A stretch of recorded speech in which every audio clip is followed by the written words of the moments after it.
ఇది stock market ట్రేడింగ్లో కేవలం ఉద్దేశాలకు కాకుండా ఆచరణకు ఎందుకు ప్రాముఖ్యత ఉందో వివరించే మీ శీఘ్ర విశ్లేషణ.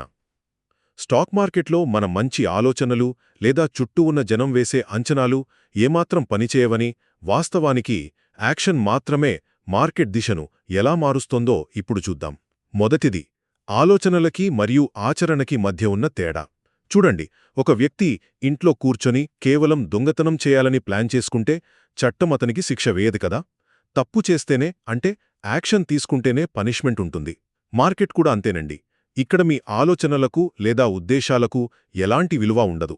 రెండవది, క్రౌడ్ సైకాలజీ. సోషల్ మీడియాలో అందరూ మార్కెట్ పడిపోతోంది అని అరుస్తుంటారు. కానీ నిజానికి మార్కెట్ ఎందుకు పడదో తెలుసా?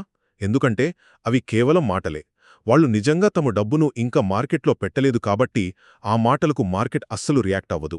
చివరిగా, ఆచరణే ఇక్కడ అసలైన ఉచ్చు. ఎప్పుడైతే ఈ జనం మాటలు ఆపేసి నిజంగా డబ్బులు పెట్టి ట్రేడింగ్ మొదలుపెడతారో అప్పుడే అసలాట మొదలవుతుంది. ఖచ్చితంగా ఆ మూమెంట్లోనే స్మార్ట్ మనీ ఎంటర్ అయ్యి రీటైల్ ట్రేడర్లకు వ్యతిరేకంగా మార్కెట్ తిరిగి భారీగా దెబ్బతీస్తుంది. సింపుల్గా చెప్పాలంటే భగవద్గీతలో చెప్పినట్లు కర్మలకే, అంటే మనం చేసే పనులకే ఇక్కడ రిజల్ట్ ఉంటుంది. కాబట్టి మార్కెట్లో గెలవాలంటే జనమేమనుకుంటున్నారో ఊహించడం మానేసి వాళ్ళు నిజంగా ఎలాంటి యాక్షన్ తీసుకుంటున్నారో గమనించడమే మీ అసలైన వ్యూహం కావాలి.